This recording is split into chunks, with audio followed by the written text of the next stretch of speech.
Are you winning, son?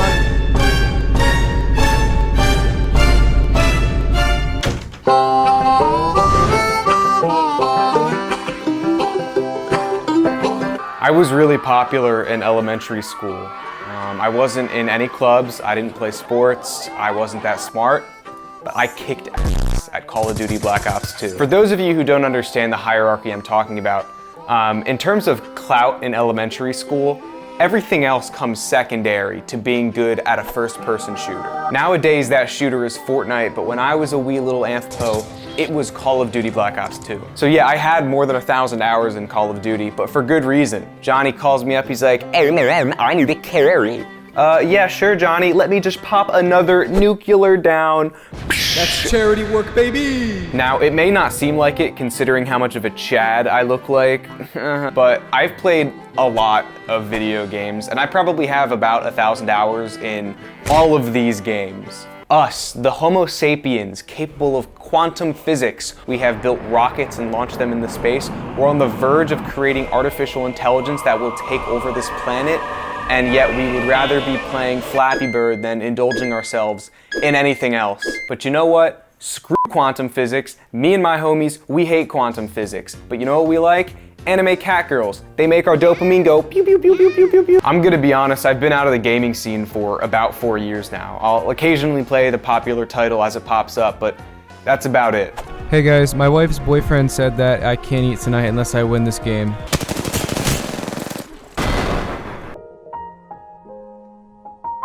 I would consider myself a child of the internet. Sure, I had 2 human parents, but in reality, I was raised by a bunch of ones and zeros, mainly in the form of video games, but really just the internet in general. Absolute bangers. I'm talking Wizard 101, I'm talking Toontown, I'm talking Pokemon, Halo, Call of Duty, Nintendo games in general, bro. You don't realize it when you're a dumb little baby boy that video games actually have a lot of meat to them. I didn't even realize it at the time, but I was like being tricked into learning stuff, and I hated learning stuff. Webkins, I learned that if you don't feed a thing, it'll die. Pokemon taught me the value of friendship, and also gives me the weirdest urge to want to shove every creature I see into a little red and white ball. Just Dance, I learned that I'm white. Mythology 101, that's stupid. Have you ever heard of Wizard 101? Because that's where I learned my mythology.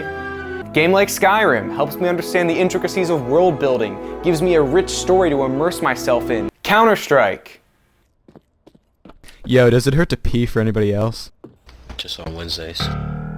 What I'm trying to say is that I look back on these video games not only because the enjoyment factor, but also because I know that the people behind these games made it because they love the craft and they love the people playing their games. To teach, inspire, and positively impact somebody's life. And that is wholesome.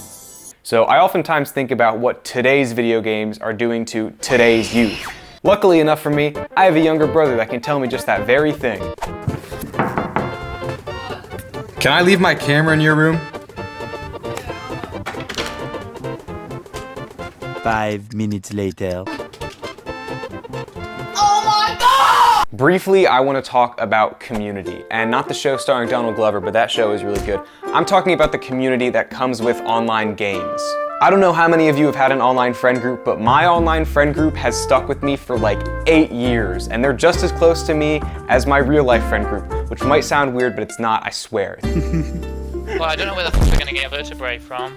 You fight boys in the man thing, Crimson. Well, I could. Fight boys in the man thing. Obviously, every single game has a different community and a way they interact. I mean, just look at the difference between a game like Animal Crossing and Counter-Strike. You sound really dude. Do you wanna You sound like you have peanut butter stuck at the back of your throat. Please be quiet. Even games that are decades old have super lively fan bases, in part because of speedrunning or just because the game is good. It happens all the time. It doesn't matter if you're a gamer or a functioning member of society, because whether you like it or not, video games are becoming the foremost art of the 21st century. And I know it's a little weird to compare things like Neko Para and Balloon Tower Defense to Mona Lisa, but is it? Because let's be honest, I can look at the Mona Lisa for like 2 minutes before it becomes the equivalent to watching paint dry. But I'm on round 114 of Balloon Tower Defense, and I forget what the sky looks like. All of that being said, this past month I've been catching up on all the games that you guys think I missed. The first of which being Fortnite, which no, I have never played before. Bruh. And since I won my first game and haven't played another game since, I guess that means I have a 100% win-loss ratio. Don't ever talk to me unless you have a 100% win ratio on Fortnite. Next up was League of Legends. I can see why this game is like super popular because everyone wants to like be cool and also everyone's horny, so it's like it's got the two parts, you know. How do I make the camera follow me? This is stupid. Why? Am I dead? Yeah. So we're gonna lose this game, right? No. Do you know anything about Warzone? Nope, I know absolutely nothing. 1 minute, 37 seconds later. Alright, man, listen, this is my first game ever, so we're gonna win this game, right? Alright. Oh, he's so cute. He's like 50 years old. Is it okay if I call you Dad? Is it okay if I call you son? Yes.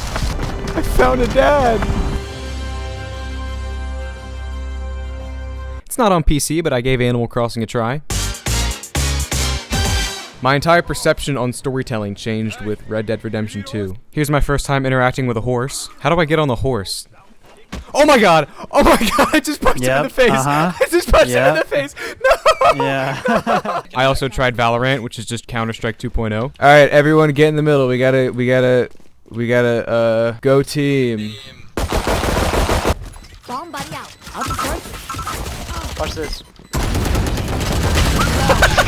There's so many of them. A genre of game that I've never played before is horror.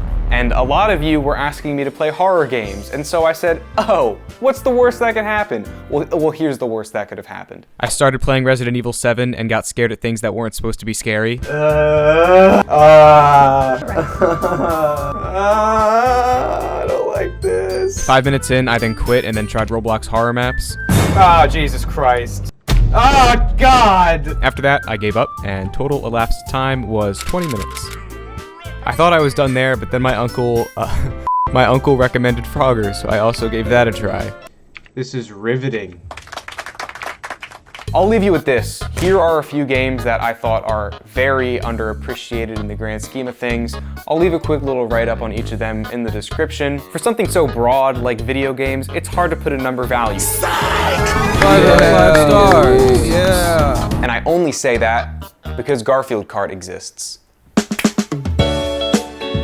Before you go, I want to read off my favorite review of Garfield Kart. This comes from Confuzzy. He has 28,000 hours in Garfield Kart, and his review is positive. It says, help. Thank you.